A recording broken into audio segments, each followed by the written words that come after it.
नमस्कार, स्वागत है आपका टॉप स्टोरी न्यूज पर। मैं हूं तीर्थंकर सरकार और आप देख रहे हैं मेरे साथ आपका खास कार्यक्रम सितारों की बात आचार्य डॉक्टर संजीव अग्रवाल के साथ। दर्शकों, जैसा कि आपको पता है, रोजाना हम आप लोगों के लिए नए नए जो जानकारियां हैं आपके धर्म से जुड़ी, आपके जीवन से जुड़ी, जो आपको लाभ पहुंचाए, ऐसी जानकारियां हम आप तक लगातार लाने की कोशिश जो है वो करते रहते हैं, ताकि आपको किसी भी तरह की समस्या जो है उसका सामना ना करना पड़े और आपकी समस्याओं के सटीक समाधान भी हम आप तक पहुंचाने का प्रयास जो है वो करते रहते हैं। तो दर्शकों, इसी संदर्भ में आज हम जो आपके लिए टॉपिक लेके आए हैं, बड़ा ही गंभीर टॉपिक है और गंभीर विषय है। बहुत लोग इसके बारे में जानते नहीं हैं और बात भी नहीं करते। अगर आज की हम बात करें तो आज के समय में हम देख रहे हैं कि चाइनीज बर्तनों में खाना खाने का चलन जो है वो बहुत ज्यादा बढ़ता जा रहा है। अब फाइबर के बर्तनों में लोग खाना पका रहे हैं, उसमें खाना सर्व किया जा रहा है। डिजाइनिंग प्लेट हो गई, कांच के बर्तन हो गए। तो आज हम इन्हीं बर्तनों के ऊपर बात करने वाले कि किस तरह के बर्तन में खाना पकाया जाए, किस तरह के बर्तन जो है खाना खाने के लिए इस्तेमाल किए जाए। क्योंकि आहार का जो चुनाव होता है वो हम अपने स्वास्थ्य को ध्यान में रखकर करते हैं, ताकि खाना शरीर में जाने के बाद जो है हमें ऊर्जा प्रदान करे, शरीर स्वस्थ रहे और शरीर का जो संतुलन है वो भी बना रहे। जिस तरह से खाने के अंदर पोषक तत्व होते हैं, उसी तरीके से जो हम खाना खाने के लिए जो भी पात्र का उपयोग करते हैं, जिस बर्तन का हम इस्तेमाल करते हैं, उसके भी अपने फायदे और नुकसान होते हैं, जिसका हमें की ध्यान रखना चाहिए। इसलिए सही भोजन के साथ सही धातु के बर्तन का चुनाव जो है वो भी बहुत ज्यादा जरूरी है।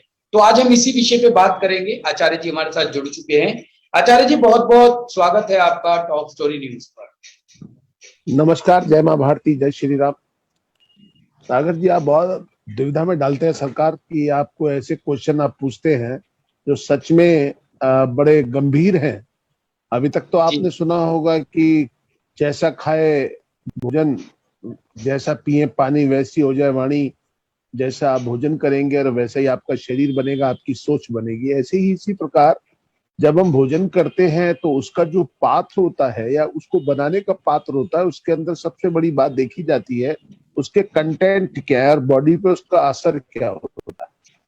तो बात करते हैं सोने के पात्र से। हालांकि सतयुग के समय में सोने के पात्र होते थे, आज के समय में तो स्टील के पात्र भी 200 रुपए 250 रुपए किलो हो गए हैं। यानी स्टील बोले तो लोहा। कौन सी धातु के बर्तन में भोजन करने से क्या क्या लाभ और हानि होती है, इसके ऊपर हम आपसे चर्चा करने जा रहे हैं।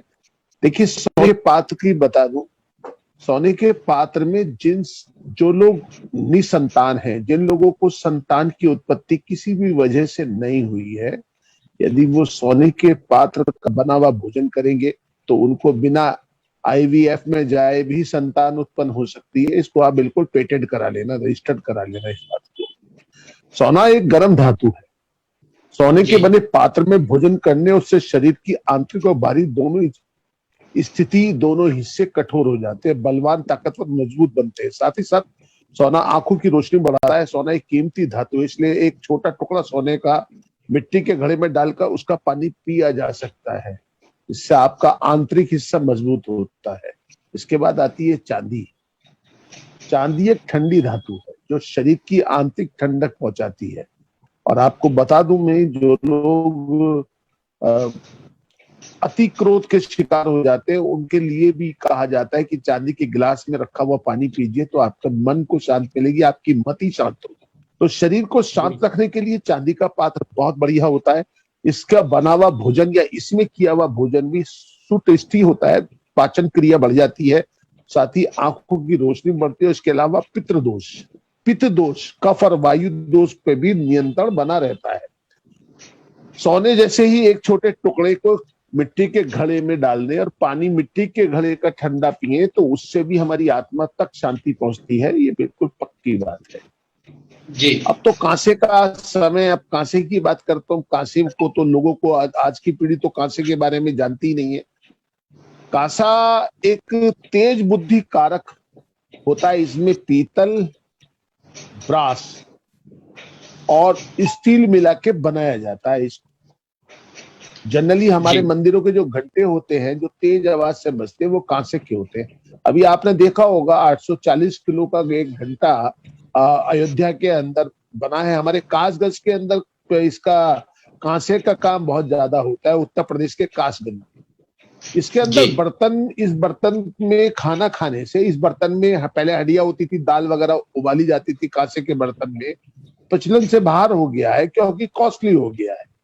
तो इसमें खाना खाने से बुद्धि तेज होती है, रक्त में शुद्धता आती है, जी रक्त में जो पित्त बनता है वो शांत हो जाता है और भूख बढ़ती है। लेकिन कांसे के बर्तन में खट्टी चीज नहीं परोसनी चाहिए, खट्टी चीज नहीं बनानी चाहिए। अगर हमें उसमें नींबू भी डालना है तो बाहर अपनी थाली में लेके तब उसमें डाला जाता है, नहीं तो वो जहरवाद पैदा करता है। इस धातु में क्रियाशीलता विषैली हो जाती है तब जो नुकसान देती है। कांसे के बर्तन में खाना खाने से केवल 3% ही पोषक तत्व नष्ट होते हैं, अर्थात जो आप भोजन करते हैं उनके कंटेंट आपको शुद्ध मिलते हैं।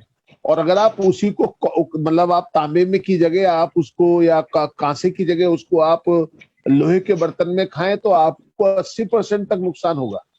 चलिए मैं और जी आगे बढ़ता हूँ। तांबे के बर्तन में पहली बात तो पानी रखने से उसकी ग्रेविटी बढ़ जाती है जो शरीर के लिए बहुत बढ़िया होती है, और हमारा उससे रक्त सही होता है, मन के विकार अच्छे होते हैं, हमारे रोग कमजोर होते हैं, रोग हमारे कम हो जाते हैं, श्रवण शक्ति बढ़ती है, लीवर संबंधी समस्याएं दूर होती है। तांबे का पानी शरीर के विषैले तत्वों को खत्म कर देता है, इसलिए इस पात्र में रखा पानी स्वास्थ्य के लिए उत्तम होता है। तांबे के बर्तन में दूध नहीं पीना चाहिए, इसके शरीर को नुकसान होता है। कुछ लोग नित्य तांबे का बर्तन का पानी पीते हैं, लेकिन गर्मियों में के समय तांबे के बर्तन का प्रयोग सबसे अच्छा होता है। लेकिन अगर आप उसकी जगह मिट्टी के बर्तन का प्रयोग करेंगे तो ज्यादा अच्छा होगा। इसलिए कुछ समय के बाद परिवर्तन करते रहना चाहिए। गर्मी के अंदर, बरसात के अंदर घड़े का पानी पीजिए और बाकी के समय में तांबे का पानी पीजिए, उससे आपको साफ रहेगा। लेकिन तांबे के बर्तन में भोजन नहीं बनाना चाहिए। जी या फिर तांबे का बर्तन अगर यूज करना है तो अंदर उसके कली कराइए तो आप उसके अंदर भोजन बनाइए। पहले तो कली वाले आते थे, लोग कली के तांबे में के बर्तन में कली बना के कली कराते थे, वो महीने 1.5 महीने चलती थी, उसके अंदर भोजन बनाते थे। अब आता है इसके बाद पीतल का बर्तन। पीतल का बर्तन देखने में सोने जैसा लगता है और इसमें कृमिक रोग, कफ, वायु दोष की बीमारी खत्म हो जाती है, नहीं होती है। जी पीतल के बर्तन में खाना खाने से केवल 7% पोषक तत्व नष्ट होते हैं। इसकी सफाई भी तांबे के बर्तन की तरह होती है। पहले इसके अंदर कली कराने की व्यवस्था होती थी, लेकिन समय के साथ स्टील के बर्तनों की अधिकता बढ़ गई है। और आप तो समझते हैं कि कलाई करने वाले लोग तो अब रहते नहीं है, तो ऐसी स्थिति में ये भी हमारे प्रचलन से बाहर हो गया पीतल का। लोगों के सामान रखने के काम जरूर आता है। इसके बाद जी आता है लोहे के पात्र। अगर आप देखेंगे जो लोग हमारे यहाँ राजस्थान से बिलोंग करते हैं और वो कबीले के शक्ल में रहते हैं, वो लोग जनरली अपने घरों में कलछी, चिमटे, तवे, कढ़ाइयाँ, अंगीठियां सब लोहे की रखते हैं। ऐसे लोहे के कटोरे भी रखते हैं। आपने मुस्लिम जी कम्युनिटी में देखा होगा, एक उसका टीन का सा बर्तन होता था, उसी में वो सब चीज लेके खाते हैं, वो भी लोहे का ही होता है, उसके अंदर पॉलिश होती है जी व्हाइट कलर की। लोहे के बर्तन में बने भोजन से शरीर की शक्ति तो बढ़ती है, लोह तत्व तो ज्यादा बढ़ जाता है। लोहा कई रोगों को खत्म करता है, पांडु रोग मिटाता है, शरीर में सूजन और पीलेपन नहीं आने देता है, कामला रोग को भी खत्म करता है और पीलिया रोगों को दूर रखता है। लेकिन लोहे के बर्तन में खाना नहीं खाना चाहिए, क्योंकि इसमें खाना खाने से बुद्धि कमजोर होती है और दिमाग का नाश होता है। लोहे के पात्र में दूध पीना अच्छा होता है। सर्वविदित है कि लोहे के बर्तन बिल्कुल जंग रहित होने चाहिए, इसलिए अक्सर उनको साफ करने के बाद तेल आदि लगा के रखा जाता है। तो ये चीज आपके सामने है। इसके बाद इसके अंदर क्रोम मोती, स्टील मिला दिया जाता है। स्टील मिलाने के बाद इसकी कीमत बढ़ जाती है। आजकल आप देखते हैं चमकदार थालियां, स्टील के बर्तनों का प्रचलन बहुत है। किसी हाईली सोसाइटी में जाइए तो वहां कांच के बर्तन होते हैं, लेकिन स्टील के बर्तन जी फिर भी लोग ज्यादा पसंद करने लगे आज के समय में। कलयुग के समय में जो दिया गया सबसे बड़ा काम है वो स्टील के बर्तन है। स्टील की चादरें, स्टील की थाली, स्टील की कटोरी, स्टील के कुकर, सब कुछ स्टील में ही आ गया है। स्टील के बर्तन नुकसानदायक तो नहीं होते, लेकिन ये ना ही गर्म से क्रिया करते हैं और ना ही ठंडे से क्रिया करते हैं, और ना ही इसमें अमल होता है। अमल बोलते हैं तेजाब, इसलिए नुकसान नहीं होता। इसमें खाना बनाने और खाने से शरीर को कोई लाभ नहीं होता, तो कोई हानि भी नहीं पहुंचती। सीधी सीधी जी बात है। लेकिन स्टील शुद्ध होनी चाहिए। इसकी जांच चुंबक लगा के की जा सकती है। आप चुंबक ले लीजिए, उससे इसकी जांच कर लीजिए। शुद्ध स्टील स्टेनलेस स्टील के नाम में जाना जाता है। इसके बाद आता है आपका एल्युमिनियम, बुक्साइड बोला जाता है इसको। ये बना होता है, इसमें खाने से शरीर में सिर्फ नुकसान होता है, फायदा कुछ नहीं होता। इससे हड्डियां कमजोर होती है, लीवर की बीमारी, मानसिक परेशानी, नर्वस सिस्टम सब खराब होता है। एल्युमिनियम हमारे अब जो सोसाइटी है उससे बाहर हो गया। पहले हमारे यहाँ चायदानी, चाय के पॉट, घी दानी, हमारे आटा रखने के सभी एल्युमिनियम के होते थे। अब सब स्टील के आ गए, एल्युमिनियम बाहर हो गया है। अब एल्युमिनियम का काम कहाँ होता है? सरकारी कार्य ठेकेदारी में, या देहात में जो लोग रहते हैं वो लोग आज भी एल्युमिनियम का काफी यूज करते हैं। लेकिन एल्युमिनियम का प्रभाव हमारे शरीर को सिवा नुकसान बनाने के और कुछ नहीं होता। इससे टीबी और अस्थमा जैसे रोग भी पैदा हो जाते हैं, और बच्चों के लिए बहुत खराब है। मैं तो ये कहता हूँ, जो लोग कुकर आजकल एल्युमिनियम के आते हैं, कुकर को भी आप बदल दीजिए, या तो आप स्टील के कुकर रखें, या फिर आप कुकर का खत्म करके अपना वही पुरानी हंडिया में आ जाइए, वो ज्यादा बढ़िया। और अंत में आता है मिट्टी के बर्तन। अभी हमारे जब से मोदी जी आए हैं, पहले लालू प्रसाद यादव ने कुल्हड़ शुरू किए थे रेलवे के अंदर। अब मोदी जी ने कहा है कि मिट्टी के बर्तन का आप बढ़ाओ, उससे हमें लाभ होता है। मिट्टी के बर्तन में खाना खाने से सारे पौष्टिक तत्व आपको मिल जाते हैं। और पानी तो ऐसे मानिए जैसे जो हमारे फ्रिज का पानी होता है उससे भी कई गुना ज्यादा है। अभी मिस्टर गुलेरिया कह रहे थे कि बर्तन, जो मिट्टी का बर्तन के अंदर बेशक वो 2 बार यूज हो, 4 बार यूज हो, लेकिन वो कोरोना के लिए सबसे ज्यादा मुफीद बर्तन है जी, कि बीमारी नहीं आएगी आपको। तो मैं आपको इसका विश्लेषण देता हूं कि मिट्टी के बर्तनों में खाना पकाने से ऐसे पोषक तत्व मिलते हैं जो बीमारी को शरीर से दूर कर देते हैं। इस बात को अब आधुनिक विज्ञान भी साबित कर चुका है कि मिट्टी के बर्तनों में खाना बनाने से शरीर के कई तरह के रोग ठीक हो जाते हैं। आयुर्वेद के अनुसार अगर भोजन को पौष्टिक और स्वादिष्ट बनाना हो तो धीरे धीरे ही पकाना चाहिए। भले ही मिट्टी के बर्तन में खाना बनाने में तो वक्त थोड़ा ज्यादा लग जाए जी, लेकिन इससे सेहत आपकी पूर्ण से ठीक हो जाती है। दूध और दूध से बने उत्पादनों के लिए मिट्टी का बर्तन सबसे ज्यादा बढ़िया होता है।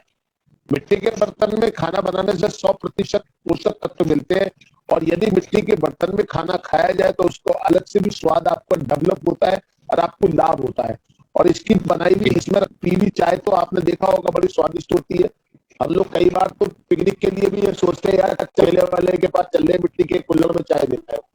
तो इस तरह की प्रतिक्रिया के लिए ये मैं आपको बताने जा रहा हूँ। तो इसका फायदा आप उठा सकते हैं। मैं तो एक कहता हूँ, आप चांदी बहुत महंगी है तो भी आप एक गिलास तो अपने पास चांदी का रख सकते हैं, उसका पानी पीजिए, उससे लाभ लीजिए जी। इसके अलावा कॉपर की बोतल अपने पास यहाँ रख सकते हैं, रात को पानी उसमें भरे, सुबह कूट के उसका पानी पीजिए, उसका लाभ मिलेगा। आप एक गिन्नी अपने पास रखिए, सोने की गिन्नी, बहुत महंगी चीज नहीं। जब आप खाना बनाए तो खान सब्जी में डाल दें उसे, तो उसके बाद उसे निकाल लीजिए, उसे धो के रख लीजिए और सब्जी उसकी खाइए, तो आपके शरीर के अंदर की जो ताकत है वो कई गुना ज्यादा बढ़ जाएगी। जो महिलाएं संतान चाहती हैं और संतान उनको नहीं हो रही है तो उनके लिए भी सोने की गिन्नी बहुत लाभकारी है। उनके लिए भी अपने दूध के अंदर सोने की गिन्नी डाल के दूध उबाल लें, उसके बाद सोने की गिन्नी को निकाल लें और उसको धो के अपने पास रख के उसका दूध पीजिए। आप 90 से 100 दिन के अंदर आपको खुशखबरी मिल सकती है। जो लोग जिनके बच्चे गिर जाते हैं, पेट के अंदर बच्चे नहीं रुक पाते, उनके लिए भी दवाई के रूप में कारगर है। मेडिकल साइंस भी कहता है कि सोना यदि बॉडी के अंदर कम होगा तो भी बच्चा पैदा करने में शिकायत आती है, पैदा होता नहीं है, रुकता नहीं है उसमें। तो ये स्थिति है। और आपको तो सब धातुओं के बारे में आपको खुद जानकार है, आपको तो सब बातों का पता है, लेकिन मेरा सिर्फ ये कहना है कि स्वभाव से नहीं, हमें विचारों से भी इसको यदि अपने के अंदर हम लोग रखें तो हमें उसका फायदा बहुत मिलता है जी।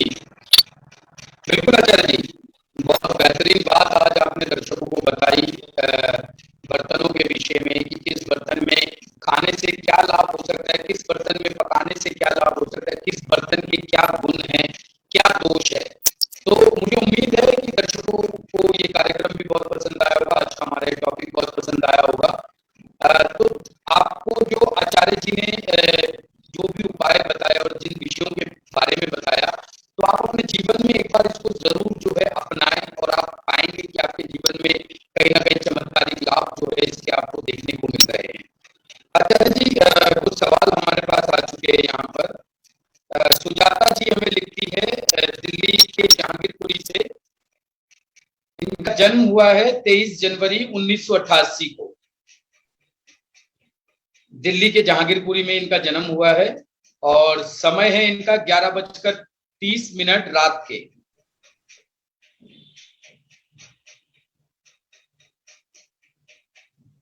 सेहत को लेकर थोड़ा सा परेशान रहती है आचार्य जी, थोड़ा लो बीपी की इन्हें समस्या भी है, सेहत इनकी खराब रहती है और साथ ही साथ ये जानना चाहती है, इनकी 2 बेटियां हैं, एक 7 साल की, एक 1.5 साल की, क्या इनके जीवन में पुत्र योग है, पुत्र प्राप्ति करना चाहती है, तो वो जानना चाहती है। देखिए, इनके जहां तक स्थिति है, इनके ये अपने पति के साथ इनके विचारिक मतभेद बनते हैं। इनका कन्या लगन है और इनका मीन राशि है। मीन राशि के अंदर चंद्रमा के साथ राहु है, मन में थोड़ा भटकाव रहता है, लेकिन पति के साथ इनके जो संबंध है उसके अंदर भी कमी बनती है जी। छठे घर के अंदर इनका शुक्र है, वो भी कुंभ राशि का। तो इनको करना क्या चाहिए, इनको एक ओपल पहन लेना चाहिए 8.5 कैरेट का, और साथ में एक चांदी का छल्ला अपने अंगूठे में अपने धारण कर लें, तो पुत्र की संभावना इनको बनती है कि साल सवा साल में इनको पुत्र प्राप्त हो जाए।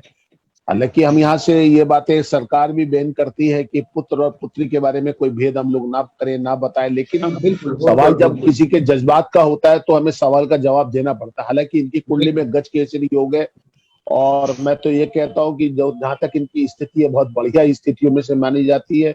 लेकिन अगर ये अपने पति के साथ किसी भी समय सोमवार के रोज या अपने के ऊपर रुद्राभिषेक करके एक दूसरे को वरमाला पहना ले तो इनके संबंधों के अंदर भी काफी अच्छापन आ जाएगा। और जीवन के अंदर जो इनके निराशा रहती है, परिवार में कोई ना कोई बात, छोटी छोटी बातें बढ़ जाती है, उसके अंदर भी इन्हें वहीं पे जहां इनका रुद्राभिषेक हो वहीं पे एक दूसरे को ये वरमाला पहना, उससे इनके जीवन के अंदर खुशहाली आने लगी कि इनकी मनोकामना भी पूरी हो जाएगी।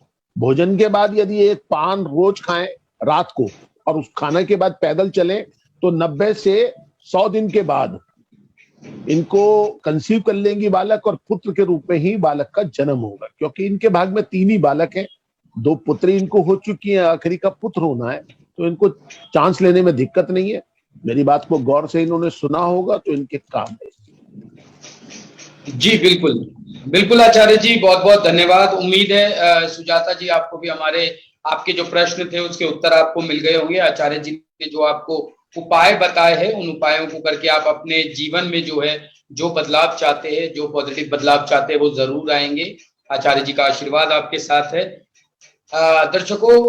सभी दर्शकों से मेरा अनुरोध है कि हमारी इस वीडियो को आप ज्यादा से ज्यादा शेयर कीजिए ताकि ज्यादा से ज्यादा लोग जो है इससे ज्ञान प्राप्त कर सके, इन जानकारियों को वो भी जान सके, उनके भी जीवन में जो है उनको लाभ मिल सके, उनके भी जीवन की जो समस्याएं हैं उनका समाधान हो सके। टॉप स्टोरी न्यूज की लगातार ये कोशिश रहती है, आचार्य जी की लगातार ये कोशिश रहती है कि आप लोगों को हम अंधविश्वास से निकालकर जो है, अंधकार से निकालकर उजाले की तरफ ले जाए, ताकि आपको हर चीज की जानकारी हो, हर चीज का ज्ञान हो और सोच समझ के परख कर आप इस विज्ञान को जो है समझ सके और इसे अपने जीवन में आत्मसात कर कर अपने जीवन को बेहतर बना सके। एक देश का बेहतर नागरिक जो है वो आप बन सके और आपके अंदर देशभक्ति जो है वो हमेशा बनी रहे, आपका परिवार स्वस्थ रहे, आप स्वस्थ रहे। आप लोग हमारी वीडियोस को शेयर कीजिए, हमारे चैनल को सब्सक्राइब कीजिए, लाइक कीजिए, बेल आइकन दबा के सबसे पहले हमारी खबरें जो है वो आप पाइए। हमें पता है आप लोगों को काफी इंतजार रहता है हमारे टॉपिक्स का, तो आप बेल आइकन दबा लीजिए ताकि सबसे पहले आपको नोटिफिकेशन मिल जाए हमारी वीडियोस की। ताजा तरीन खबरों को पढ़ने के लिए लॉग इन कीजिए www.topstory.online। फेसबुक पे हमारे पेज को लाइक कीजिए, दोस्तों के साथ हमारी वीडियो को साझा कीजिए, उन्हें बताइए।